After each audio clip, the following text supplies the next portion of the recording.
আসসালামু আলাইকুম প্রিয় কিশোরগঞ্জবাসী। আজকে আপনাদের সাথে কিছু কথা নিয়ে আসছি। আমার আমি ব্যক্তি নিয়াজ হিসেবে আপনাদের সামনে কিছু কথা উপস্থাপন করব বা আপনাদের কাছে বিচার দিলাম। আপনারা জনগণ, আপনারাই একটা নেতা হওয়ার এই যোগ্যতা তৈরি করে দেন আপনাদের সমর্থনেই। আপনারা আপনাদের মূল্যায়নের উপরেই নির্ধারণ করে কে কতটুক বড় নেতা বা যার যোগ্যতা আছে আল্লাহর রহমতে তারা নেতৃত্ব দেয়। তাই আপনাদের সামনে আমি কিছু কথা বলবো। আমি আজকে আমার দলীয় আওয়ামী লীগের নিয়াজ হিসেবে না, আমি ব্যক্তি নিয়াজ হিসেবে কিছু কথা বলার জন্য আসছি। দেখেন, বিগত 15 বছর আমি ছোট থেকেই বড় হয়েছি কিশোরগঞ্জের নৌগো এলাকা থেকে। এখানে আমার শৈশব থেকে আমি বড় হয়েছি, সবার সাথে একটা সুসম্পর্ক, গুড রিলেশন রাখছি। আর এই এখান থেকে বেড়ে ওঠা। তাই যখন আমি আমার ভাই ব্রাদার বন্ধু বান্ধব নিয়ে সবার সাথে একসাথে তাল মিলিয়ে আমি চলছি, কিশোরগঞ্জে ছোট থেকে বড় হয়েছি। তো ওই হিসেবে তাদের সবার প্রতি আমারও একটা ভালোবাসা তৈরি হয়েছে এবং আমার প্রতিও সবার একটা ভালো লাগা বা ভালোবাসা তৈরি হয়েছে ভাই বন্ধু বান্ধবের বা বড় ভাইদের উপর বা আমার উপর তাদের। তে এটা কি কোনো অপরাধ? আজকে মানে এই রাজনৈতিক 5ই আগস্টের আগে কিন্তু এগুলো আমি বুঝি নাই কখনো, বা আমার সাথে সবাই এমনভাবে চলাফেরা করছে। দেখেন, আওয়ামী লীগ আমি করছি, আওয়ামী লীগের নেতৃবৃন্দদের সাথেও আমি ভালো সম্পর্ক রাখছি। বিএনপির যারা লোকাল নেতৃবৃন্দরা ছিল বা একদম হাই লেভেলের যারা ছিল তাদের সাথেও আমি ভালো সম্পর্ক ছিল। এটা আমাদের কিশোরগঞ্জের কালচার হিসেবে, যে আমাদের কিশোরগঞ্জে বিগত 15-16 বছর যারা রয়েছে বিভিন্ন জন মামলা খাইছে, ঠিক আছে, কিন্তু আওয়ামী লীগের কেউ বাদী হয়ে কোনো মামলা করে নাই, পুলিশ বাদী হয়ে মামলা করছিল। তে দুঃখের বিষয় হলো আমি বিগত, তো আগের কথা বলবো না, বিগত 4-5 বছর বা 7 বছর ধরে আমি যখন মানে আমার রাজনৈতিক কেরিয়ার শুরু হইলো বা আমি রাজনীতিভাবে ইন করলাম, তখন কিন্তু আমাকে বিভিন্নভাবে বিভিন্ন সময় আমাদের দলীয় লোকজনই আমাকে ব্যারিকেড দিছে, কিন্তু আমি কিন্তু এই ব্যারিকেডগুলো কাটায় উঠতে আমি পলিটিক্সটা করছি। আমাকে কিন্তু তখনও বলতো আমি কিশোর গ্যাংয়ের প্রধান, আমি রাজনীতিক বুঝি না, আমি গুন্ডা, এই সেই বিভিন্ন ধরনের তকমা আমার তখনও ছিল। কিন্তু এগুলো আমি পাশ কাটায় আমি আমার রাজনৈতিক অবস্থান আমি তৈরি করছি বা আমি রাজনৈতিকভাবে আমার যতটুক দরকার আমি জানান দিছি। তো সবাই আমাকে সাপোর্ট করছে, সবাই আমাকে ভালোবাসছে, আমিও সবাইকে ভালোবাসছি। কিন্তু আমার কষ্ট হইল যে দেখেন, এই কিশোরগঞ্জের বিএনপি বা এই বিএনপির অঙ্গ সংগঠনের যারাই নেতৃবৃন্দরা আছে লোকাল, সবার সাথে আমার একটা গুড সম্পর্ক ছিল। বা আমি এটাও বলতে চাই যে সবার বিভিন্ন সমস্যা বিভিন্ন তো যে কোনো কিছুর লাগে আমাকে যখন ফোন দিছে বা আমার কাছে পাঠাইছে কাউরে, আমি কিন্তু তাদেরকে সর্বোচ্চ মূল্যায়ন করছি বা সর্বোচ্চ সব কিছু থেকে কীভাবে মানে যতটুক আমার সাধ্যমতো কোলায় আমি কিন্তু ওটুক আমার মতো করে আমি চেষ্টা করছি তাদের সাথে তাদের কাজগুলো করে দিছি। তো এই সুবাদে কিন্তু তাদের সবার সাথে আমার একটা খুব গুড রিলেশন ছিল। তো এই গুড রিলেশনের জন্য আমি তাদের কাছ থেকে পুরস্কার পাইছি। বা এই বিগত 8-10 বছর আমার বিএনপির কারোর সাথে বা কোনো নেতৃবৃন্দর সাথে কোনো ঝামেলা হয়েছে পলিটিক্যালি আমার খেয়াল নাই, বা ওদের সাথে আমি কোনো যাই ঝামেলা বা তর্কে জড়াইছি এটাও আমি জানি না। আমার মনে হয় আর কি সবার সাথে আমি খুব ভালো সম্পর্ক করে আমাদের কিশোরগঞ্জের যেই কালচার বা যেভাবে আওয়ামী লীগ বিএনপি বন্ডিং ছিল, এইভাবে সবাই চলাফেরা করছে, আমিও চলাফেরা করছি সবার সাথে। কেউ কোনো দিন বলতে পারবে না আমি কারোর সাথে বেয়াদবি করছি রাজনৈতিকভাবে। তে এটার পুরস্কার হিসেবে আমি তো 5ই আগস্টের পরে আমাকে বিভিন্ন মামলা দেওয়া হয়েছে, বিভিন্নভাবে আমাকে গ্রাউন্ড এবং আমি সাবেক ছাত্রলীগের সহসভাপতি হিসেবে আমাকে অনেক পোস্টেড নেতারা আগেও রাখা হয়েছে, এটা নিয়েও আমার কোনো সে নাই। কারণ আমি রাজনৈতিকভাবে আমি মনে করবাম যে আমি একটা প্ল্যাটফর্ম তৈরি করতে পারছি, তাই এই বিধায় আমাকে এই মামলাগুলো দেওয়া হয়েছে। এটাতে আমি নিজেকে গর্ববোধ করি, কারণ আমাদের কিশোরগঞ্জ জেলায় 3টা মামলা শেখ হাসিনা আমাদের জননেত্রীর সাথে আমি মামলার আসামি হয়েছি, বা আরও 5-6টা মামলার আমি আসামি হয়েছি, বিস্ফোরক মামলা। কিন্তু এটাতে আমার কোনো আফসোস নাই, বা আমার এটাতে বিএনপির নেতৃবৃন্দরের প্রতি আমার কোনো আশা নাই যে তারা কেন আমাকে সেভ করলো না, এটা বিন্দু পরিমাণ না। কিন্তু আমার প্রশ্নটা হইলো, আমার কষ্টটা হইল, আমার জন্মদাতা পিতা তাজুল ইসলাম খান, ওনার কি অপরাধ ছিল? ওনার অপরাধ ছিল উনি আমার বাবা, তাই ওনাকে রাজনৈতিক মামলায় আসামি করা হয়েছে। এটা আসলে আমি যখন শুনছি আমার নিজের কাছে খুব খারাপ লাগছে, বা রাজনৈতিক শিষ্টাচারের মধ্যে পড়ে কিনা এটা আমি জানি না। আসলে আমি যেভাবে চলাফেরা করছি আমার জায়গা থেকে আমার ভিতরটা খুব কষ্ট লাগছে, যে একটা নেতৃবৃন্দ নাই যে তাদের সাথে যে আমি এতদিন চললাম, বিভিন্ন সমস্যার সময় বিভিন্ন বিষয়ে আমি হেল্প যতটুকু পারি আমার সাধ্যমতো আমি চেষ্টা করছি, এমন কোনো নেতা নাই। মানে গোটা 2-4 জন বাদ হইতে পারে, নাহলে সবাই একদম হাই লেভেল পর্যন্ত। কিন্তু আপনারা কি একটাবার চিন্তা করছেন যে আমার বাবাকে কেন আসামি দেওয়া হলো? আমার বাবার অপরাধ কি? আমার বাবা কেন রাজনৈতিক মামলার আসামি হইল? উনি তো আওয়ামী লীগ এর কোনো পোস্ট পদবিতে নাই, উনি তো কোনো প্রোগ্রাম মিটিংয়ে ইয়ে করে না। হ্যাঁ, আমাদের ফ্যামিলিটা বা আমার দাদার সময় থাকতে সবাই আওয়ামী লীগের ভোটার, কিন্তু আওয়ামী লীগের ভোটার হিসেবে কি, বা নাকি নিয়াজের আব্বা হিসেবে আপনারা মামলা দিচ্ছেন? মূলত কিন্তু আমার আব্বাকে আসামি করা হয়েছে নিয়াজের আব্বা হিসেবে। তে এটা নিয়ে কেউ কোনো প্রতিবাদ করলেন না, বা এই মামলাটা নিয়ে আপনারা কোনো ইয়ে করলেন না। আমি কি আপনাদের সাথে এত খারাপই করছি? হ্যাঁ, মানে আমার দুঃখের কথা আমি বলতেছি, আপনাদের সাথে যে এত ভালো সম্পর্ক থাকলো, এই বিনিময়ে আমার আব্বা মামলার আসামি হইল। তাই আপনাদেরকে আমি অসংখ্য ধন্যবাদ জানাই। এরপরে দেখেন, আমার প্রত্যেকটা মামলাতে আমার বন্ধুরা, আমার ছোট ভাই সারি, তাদেরকে দেখে দেখে মামলা দেওয়া হইতেছে, তাদেরকে ইচ্ছা করেই মামলাগুলো দেওয়া হইতেছে যেন তারা না বেরিতে পারে। আচ্ছা, অনেক এমনও মামলার আসামি দেওয়া হয়েছে, বিশ্বাস করেন তারা স্কুলে পড়ে, অনেকে কলেজে পড়ে, মানে অনেকে আমার ব্যক্তি হিসেবে ভালোবাসে, বা আমার প্রোগ্রামে ভালোবাসে অনেকে গেছে। ওই কথা কইলে আপনাদের ছাত্র দলের বা আপনার এই বিএনপি যুবদল যাই বলেন, কার সাথে আমার সম্পর্ক না, সবার সাথেই সুসম্পর্ক তখনের আমলেও রাখছে, এখনও অনেকের সাথে আমার সুসম্পর্ক আছে, অনেকে যোগাযোগ করে, বা যে কোনো বিষয়ে আমি আলাপ আলোচনা হয়। তার মানে তো এই না যে এটা খুব খারাপ হয়ে গেছে, আমি এখন এত খারাপই হয়ে গেছি। আর একটা সময় যে কোনো বিষয় আমার এই লাগতো, আমার সাথে শেয়ার করতেন, অমুক বেয়াদবি করছে, অমুক ইয়ে করছে, অমুক এইটা করছে, এইটা করছে, এইটা দেখে দেবো, এইটা দেখে। তখন তো আমি চিন্তা করছি না আপনারা বিএমপি করেন, তখন তো আমি চিন্তা করছি এই হয় কেউ ভাই, কেউ কাকা, বা কেউ সবাইরে তো আমি আমার মানে দিল খুললে আমি করছি আপনাদেরকে, আমার সাধ্যমতো চেষ্টা করছি। এখন মনে করেন আমার বাপের মামলা খায় আপনারা এই বিষয়টা দেখলেন না। হ্যাঁ, আমার বাপ এত খারাপই করছে, এরপরে আমার ভাই বন্ধু বান্ধব মামলা দিতেছেন, আমার এই 2-3টা ছোটো ভাই জেলে। হ্যাঁ, ওদের পদবি কি? সানা, দুর্জয়, শিমুল, ওদের কি কোনো আছে? রানিং কি কোনো পোস্টেড আছে? আপনারা তো এই রানিং পোস্টেড না থাকার পরেও আপনার এই আজকে 4-5 মাস যাবৎ তাদেরকে আটকায় রাখছে একমাত্র কী জন্য? আমারে তারা ভালোবাসে দেখে। আচ্ছা ভাই, আমার এই ভালোবাসা তো আমি একদিনে কামাই ফেলছি। আপনারাও ভালোবাসেন, আপনারা আওয়ামী লীগ বিএনপি সবাইকে ভালোবাসে কাছে টানেন। হ্যাঁ, তাদের এই নিজের স্বার্থ না চিন্তা করে ওদের কিভাবে ভালো হবে ওদের চিন্তা করেন। হুম, ওদের চিন্তা করলে তো মনে করেন ওরাও আপনাদেরকে ভালোবাসবে, বা জাপায়ে পড়বে, আপনার দুর্দিনে সবসময় থাকবে। আমার ভাই বন্ধু বান্ধবরা অনেকে আপনারা চিন্তা করতেছেন যে হ্যার ভাই বন্ধু বান্ধবরারে এই মামলা দিলে বা হামলা করলে মনে হয় হের কাছে দূর যাবে। শুনেন, আমি একটা কথা বলি, মানে এটা আসলে গড গিফটেড, অহংকার করার কিছু নাই, আল্লাহ পাক এমন দিছে। আমার যেই ভাই বন্ধু বান্ধব বা ভাই সারি যারা আছে, আপনারা হাজার মামলা দিলেও তারা আমাকে ছাড়বে না, কারণ এটা তো আল্লাহ প্রদত্ত।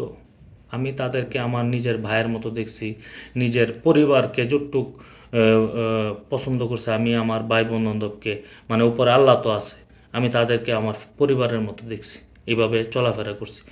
এটা আওয়ামী লীগ বিএনপি দেখে করি নাই। যেই আসছে সবাইকে আমি বুকে আগলায় রাখছি, আমার সাধ্যমতো চেষ্টা করছি। তো অতএব এখন যে আপনারা চিন্তা করতেছেন বা সবাই বিভিন্ন জায়গায় কথা বলেন যে নিয়াজকে টেকাও, নিয়াজকে মামলা দেও, প্রশাসনের কাছে চাপ দেন আমাকে অ্যারেস্ট করার জন্য, আসলে আপনাদের কি বিবেকে একটু কাজ করে না? আচ্ছা, আমি কি এত খারাপই? আমি আপনাদের এত ক্ষতিই করছি, এখন আমাকে, আমার ফ্যামিলি, আমার বাবাকে, আমার ভাই বন্ধু বান্ধবকেও আপনারা এই প্রেশারে রাখতেছেন? আমি এত খারাপই করছি? এবং আজকে আরেকটা দুঃখের বিষয় আমি আরেকটা শেয়ার করি। আমার একটা বন্ধু মুনিব, সে একদম ভদ্র ছেলে, মুনিম, সে তার বাড়ি মিঠামইন, এ, ওই নীলগঞ্জের মোড়ে ভাড়া থাকে। ওরে আজকে আমাদের সদর থানার পুলিশ গিয়ে অ্যারেস্ট করছে। তার অপরাধ, তার সাথে আমার ছবি আছে ফেসবুকে, ওর আইডিটার মধ্যে আমার ছবি আছে, সেই জন্য তারে মামলা দেওয়া হয়েছে, তারে অ্যারেস্ট করে নিয়ে আসছে এবং তার ফ্যামিলিরা বলছে সে নিয়াজের বন্ধু, তাই তাকে মামলা দেওয়া হয়েছে, বিস্ফোরক মামলা দেওয়া হয়েছে। আচ্ছা ভাই, মানে এটা কি কোনো কাজ? এটা কি কোনো মানুষের কাজ হইতে পারে? হ্যাঁ, একটা সহজ সরল ছেলে, এই ছেলেটা আমার বন্ধু হিসেবে সে আমার সাথে রয়েছে, বা সে তো কোনো রাজনৈতিক কর্মকাণ্ডের সাথে জড়িত না, সে আমার সাথে চলছে, আমারে ভালো পাইছে, আমি তারে মূল্যায়ন করছি, সে আমার কাছে আইছে, মাঝে মধ্যে আড্ডা দিছে, সে আমার সাথে ছবি তুলছে। আচ্ছা ভাই, এই ছবি যদি অপরাধ হয়, এই কিশোরগঞ্জ শহরে বিএনপিরও বহুত নেতাকর্মীরা আছে যার সাথে আমার ছবি আছে, তাহলে ওদেরকেও অ্যারেস্ট করেন। আওয়ামী লীগেরও বহুত লোকজন আছে, যে হাজার হাজার লোক আমার সাথে ছবি তুলছে, সময় হইলে দেখতে পারবেন, হাজার হাজার লোক আমার লয়ে স্ট্যাটাস দিবে। তখন মনে করেন যে আপনারা কি সবাই এই ভিতরে বইরে দিবে? এটা কি মানে কোনো কাজ হইল? এটার আমি তীব্র নিন্দা এবং প্রতিবাদ জানাই, এবং এটাতে মানে যারা যারা জড়িত, শুনেন আমি একটা কথা বলি, আল্লাহ ছাড় দেয় কিন্তু ছেড়ে দেয় না। একটা জিনিস মনে রাখবেন, এই শহরের অনেকে অনেক কিছু আমার বিরুদ্ধে প্রায় সময় করছে, অনেক সময় ইয়ে করছে আমাকে, বিভিন্ন ধরনের, আমি যাতে নেতা না হইতে পারি আমাকে সবসময় প্রশাসনের চোখে বা বিভিন্ন নেতাকর্মীর চোখে আমাকে সন্ত্রাসী বানায় রাখা হয়েছে। কিন্তু আল্লাহ যদি না চায় তাহলে মানুষ কি টাইনে নামাইতে পারে? তে মনে করেন আমি আল্লাহর উপর বিশ্বাস আছে। আমি একটা কথা বলি, এগুলা আসলে মানুষের কাজ না, এগুলা আপনারা কি বলবো, আসলে আপনাদেরকে অনেকবার বলছে, আপনারা তো দেখবেন না। কিন্তু আসলে আমি প্রতিহিংসা রাজনীতি করি না, আমি কিন্তু বিগত দিনেও বহুত যাই ঝামেলায় যখন পড়ছি, বিভিন্ন লোকজন আমার সাথে বিরোধিতা করছে, আমাকে ক্ষতি করার চেষ্টা করছে, আমি কিন্তু সবাইকে মাফ করে দিছি। তা আমি এই মেন্টালিটির লোক, তাই আমি মনে করলাম যে আমাদের সদরের আপামর জনতাকে বিষয়গুলো শেয়ার করি, যে আমার বাবা, আমার ভাই বোন বান্ধব, আমার ছোটো ভাই সারি সবাইকে এভাবে এই বন্ধু, এভাবে প্রতিহিংসামূলকভাবে তাদেরকে এই মামলা হামলা এবং জেল কাটানো হইতেছে। এগুলো আসলে এই আমার খুব দুঃখের বিষয়। আমি কার কাছে বলবো, আসলে বলার কোনো মানুষ পাইতেছি না। আপনাদের সাথে আমি শেয়ার করলাম যে আসলে আমি কিন্তু বুকে হাত দিয়ে বলতে পারি আমি জানি না, কোনো দিন কারো ক্ষতি করি না, কিন্তু আজকে অনেক মানুষ আমার ক্ষতি করতেছে, বা আমার ভাই বন্ধু বান্ধবকে ধরিয়ে দিতেছে, বা প্রশাসনের কাছে গিয়ে বলতেছে অমুক নিয়াজের লোক, অমুক নিয়াজের ছোটো ভাই, নিয়াজের বন্ধু, নিয়াজের বড় ভাই, এভাবে বললে কিন্তু মানে অনেকের ক্ষতি করতেছে। শুনেন, একটা জিনিস মনে রাখবেন, আল্লাহ কিন্তু একজন আছে, এবং রিভেঞ্জ অফ নেচার, তে একটা কথাই আছে না যে প্রকৃতির মায়ের আছে, কিন্তু তো অতএব আল্লাহর তরফ থেকেই দেখবেন আপনাদের কোন কোন সময় কিভাবে ক্ষতিগ্রস্ত হয়ে পড়বেন আপনারা কিন্তু কেউ জানবেন না। তাই আপনাদের কাছে আমার বিনীত অনুরোধ, এগুলো ছাড়েন। আমার অনেক ছোট ভাই সারি আছে, আপনাদের দলের ভিতরেও আছে, অনেক বড় ভাই আছে, অনেক বন্ধুবান্ধব আছে, যে আমার সাথে গুড রিলেশন। এটা কিন্তু কোনো দলের স্বার্থে না, এটা আমাদের আমাদের ব্যক্তিগত সম্পর্ক। তো অতএব এগুলো কইরে কোনো লাভ নাই। হয়তোবা সাময়িক সুযোগ সুবিধা নিতে পারবেন, আমার ভাই বোন বান্ধব একটু এই নির্যাতিত হবে, কিন্তু শুনেন একটা জিনিস মনে রাখবেন, আমি কিন্তু এর আগেও বারবার বিপদে পড়ছি এবং আল্লাহর উপর ভরসা করে চলছে, আমি কিন্তু বারবার কাম ব্যাক করছি, এবং আল্লাহ আমাকে এর চেয়ে ভালো অবস্থান তৈরি করে দিছে। তা আমি এটা আসলে গর্বের কথা বলতেছি না, আল্লাহ এমনও তো হইতে পারে আমার আজকের যে পজিশনের চেয়ে আরও 3 গুণ 4 গুণ 5 গুণ অবস্থান ভালো করে, বা ভালো অবস্থানে আমাকে নিয়ে যেতে পারে। তা আজকে যারা আমাকে ঠেকানোর জন্য বা আমাকে নিঃশেষ করে দেওয়ার জন্য আপনারা যারা বিভিন্ন ষড়যন্ত্র করতেছেন, এগুলো কিন্তু আসলে সত্য কোনো দিন চাপা দেয় না, একদিন না একদিন কিন্তু বের হবে। তখন কি আপনারা মুখ দেখাইতে পারবেন যে আজকে যারা আমাকে নিয়ে আপনারা ষড়যন্ত্র করতেছেন, আমার ভাই বান্ধব, আমার বাবাকে আসামি করলেন, আমার বন্ধুকে আজকে ধরে নিয়ে গেল, এগুলো আসলে প্রত্যেকটারই আমি মনে করি আল্লাহর তরফ থেকে জবাব আসবে। আমি আপনাদের সবার কাছে এটার বিচার দিলাম যে আমার ব্যক্তি হিসেবে আমি এত অপরাধী করছি যে আপনাদের সাথে ভালো সম্পর্ক রেখে আমার বাপ মামলা গাইছে, আমি খাইছি, আমার ভাই বান্ধব মামলা গাইছে। এটা আসলে আমার প্রাপ্য ছিল। আপনাদেরকে অসংখ্য ধন্যবাদ। আর যদি একটু বিবেক থাকে তাহলে এগুলো নিয়ে একবার চিন্তা করবেন। আসলে সময়, সিচুয়েশন সবসময় মানুষের অনুকূলে বা নিজের হাতে থাকে না। অনেক কিছু কিন্তু সময়ের সাথে সাথে পাল্টে যায়। আসলে খারাপ সময়ের চিন্তাটা করবেন। দেখেন, আমি কিন্তু সবসময় ভালো সময় আমার খারাপ সময়ের চিন্তা করি, কিন্তু সবার সাথে ভালো সম্পর্ক রাখছি। কিন্তু আপনারা কিন্তু আমার খারাপ সময়টি অনেকে অনেকভাবে মামলা টামলা দিচ্ছেন, অনেকে অনেক প্রশাসনিকভাবে চাপ দিতেছেন, এগুলো কিন্তু সব আমার নলেজে আছে। তো দেখেন, আমি কিন্তু এইভাবে চলছি না। তা আল্লাহ যদি না চায়, আর যদি আমার মৃত্যু হয়, তাহলে মনে করেন যে এটা তো ভিন্ন কথা। আর যদি আমি না মরি, তাহলে আমি আওয়ামী লীগের জন্য রাজপথেও নামব এবং আওয়ামী লীগের জন্য আগেও যেমন স্ট্যান্ড নিছি, ভবিষ্যতেও নিব। এটা রাজনৈতিকভাবে দেখেন, এটা বিভিন্ন জায়গায় আলাপ করে বিভিন্ন মহলে করে যে নিয়ে আসলে সমস্যা, এই প্রবলেমে ভাই আমি তো বিগত 5-7 বছর আপনাদের কোনো ডিস্টার্ব করি না, তাহলে আগামী দিন আমি আসলে আপনাদের রাজনীতির সমস্যা করব, এটা আপনাদের ভুল ধারণা। এগুলো থেকে বেরিয়ে আসেন, বুঝছেন না? সময়, সিচুয়েশন সব কিছু দেখবেন আল্লাহর তরফ থেকে খুলে দেওয়া হবে। আজকে যদি অবস্থান আমি 5 বছর পরেও কিশোরগঞ্জ আসি, আমার বন্ধু বান্ধব, ভাইসারি, বড় ভাইসারি যারা আমারে ভালোবাসে, তারা কিন্তু 5 বছর পরেও আমার সাথে থাকবে। তো অথবা এমন কিছু কইরেন না যেন মনে করেন যে কিছু কিছু জিনিস পরে মাথা থেকে আর না সরাইতে পারি। এরপরও আমি প্রতিহিংসা রাজনীতি করি না। আমি কর্মী বান্ধব হিসেবে রাজনীতি শুরু করছি। আমাকে আমি দেখবেন আমার ফেসবুকে বা ইয়েতে কিন্তু দল বল নির্বিশেষে অনেকে আমারে পছন্দ করে বা অনেকে আমার সাথে যোগাযোগ করে। এটা কিন্তু আমার রাজনীতিকের জন্য না, আমার ব্যক্তিগত কামাই এগুলা। আপনারাও নিজের আচার ব্যবহার বা এই অবস্থান তৈরি করেন, এভাবে সবাই আগলায় রাখেন, আপনাদের অবস্থান হবে। আমাকে জেলাসি করে কোনো লাভ নাই। আমার জেলাসি করে আরও উপরে তুলছেন, বুঝছেন? আমার মতো একটা ছোট সাবেক ছাত্রলীগের সহসভাপতিরে 8-9টা মামলা দিলেন, বাবারে মামলা দিলেন, এভাবে দিয়ে তো আরও আমার নেতা বানাই দিছেন আপনারাই। কিন্তু এই জিনিসগুলো একটু মাথায় রাখবেন। আসলে আবার কখন কার ভালো সময় আসে, কখন কার কাছে যাইতে হয়, এমনও সময় আসে আবার আমার কাছে আসতে পারেন আপনারা। তখন আবার যেন মানে লজ্জায় যেন মাথা হ্যাট না হয়ে যায়, এই চিন্তাটাও করবেন। কারণ আল্লাহ কখন কার কাছে কোন মানুষের যাওয়া লাগতে পারে এটা কিন্তু কেউ জানে না।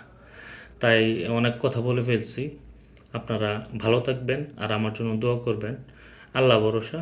আর আমার ভাই বন্ধু বান্ধব, আমি সবাইকে বলতে চাই, তোমরা তোমাদের জন্য আসলে আমি এখন কিছু করতে পারতেছি না, আমার নিজেরই খারাপ লাগে। আজকে আমার জীবনের প্রত্যেকটা খারাপ সময়ে আমার বন্ধুবান্ধব, ছোটো ভাই, বড় ভাই স্যারে আমি সবাইরে পাইছি। আমি আপনাদেরকে কথা দিলাম, আপনারা যেমন আজকে এই জেল জুলুমের বা মামলার শিকার হয়েছেন, যদি আমার কখনো ভালো সময় আসে, আমি আপনাদের জন্য সর্বোচ্চ করব। আমি এটা কথা দিলাম। এবং আমি যদি মুসলমান হয়ে থাকি, তোমরা বা আপনারা জানেন, আপনারা চলছেন আমার সাথে, আপনারা জানবেন যে আমার মনুষ্যতা কেমন। আসলে কষ্ট আমারও লাগে যে আমি পলাতক আছি বা আমি লুকায় আছি, আমার ভাই বন্ধুদের জন্য আমি কিছু করতে পারতেছি না, আমার খুব খারাপ লাগতেছে বা আমার নিজের কাছে অনুতপ্ত হইতেছি। তাই সবাই আমাকে মাফ করবেন, ক্ষমা করবেন।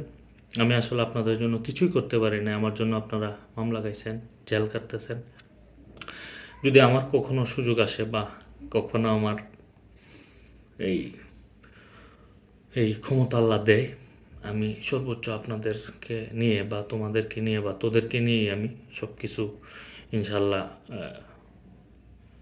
সামনে আগামী পথ মানে তোদেরকে নিয়েই যাব। তাই তোরা আমার প্রতি কোনো অভিযোগ রয়েছে না। আসলে আমি অপারক, আমাকে সবাই এই এইভাবে যে এই কোণঠাসা করবে আসলে আমি বুঝতে পারি নাই। তো তবে আল্লাহ ভরসা, আল্লাহ আছে, আমি আল্লাহর উপর ভরসা রেখে চলি। আর আমি কাউরে ভয় পাই না। আমার সাথে যারা চলছে সবাই জানে আমার নিজের সৎসাহস আছে, বা আমার নিজের প্রতি নিজের কনফিডেন্স আছে এবং আল্লাহর উপর অগাধ বিশ্বাস আছে। তাই আল্লাহ ভরসা করে আমি রাজপথে ছিলাম, থাকবো এবং তোদের সহযোগিতা চাই। এবং আরও যারা আছে আমার ভাই বন্ধু বান্ধব যারা আমাকে অনুসরণ করেন, আপনাদেরকেও বলবো ইনশাল্লাহ সামনে রাজপথে নামবো এবং রাজপথ থেকেই ফয়সালা হবে যে কি কি আগামীতে কি হবে না হবে, সব কিছু ইনশাল্লাহ ইয়ে করবে এবং আমাদের দেশরত্ন শেখ হাসিনা আমাদের বাংলাদেশে আসবে এবং তিনি আবার নৌকায় সবাই আপনারা ভোট দিবেন এবং নৌকা মার্কায় বিপুল ভোটে তিনি পাশ করে আবার নৌকায় আবার এই প্রধানমন্ত্রী হবেন। তো অতএব আপনারা আপনাদের কাছে আমি সহযোগিতা চাই। আপনারা